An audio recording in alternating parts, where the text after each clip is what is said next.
Okay, so I'm looking at this video of Woolworths, the Woolworths lunch counter and store. It's a museum now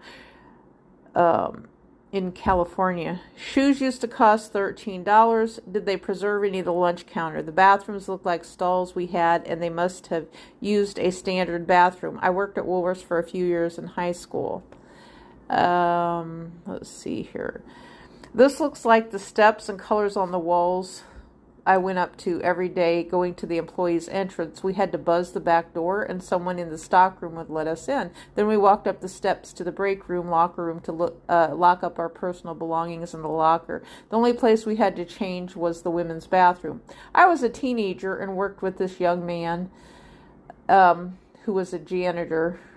I mentioned his name. Maybe I shouldn't have done that. He was sexually harassing me at work, which I didn't think about as sexual harassment.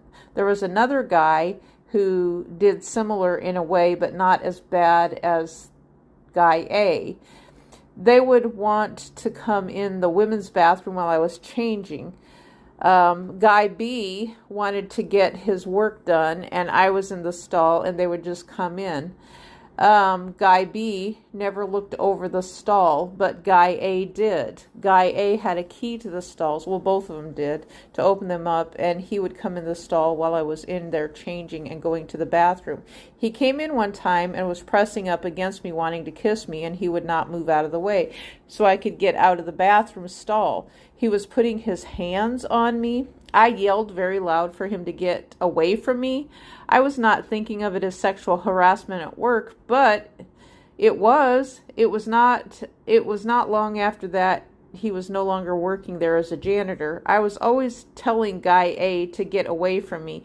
He took advantage of the break room that Woolworths had. There was a woman who worked as the HR woman. She worked with my aunt at the Boston store at one time, and she also knew my mom a little bit. I was scared to tell anyone. I didn't think of it as sexual harassment. I knew I could not tell my parents, or I would be accused of, were you doing anything to lead them on? Or that Guy A possibly had intentions of raping me. I would not have told my parents because they were both always telling us to not lead boys on. I was not doing anything at all. We had a men's room and a women's room. The stalls were the only place to change. I think I told Guy B and that Guy A was looking over the bathroom stall, but I don't remember because it's been so long.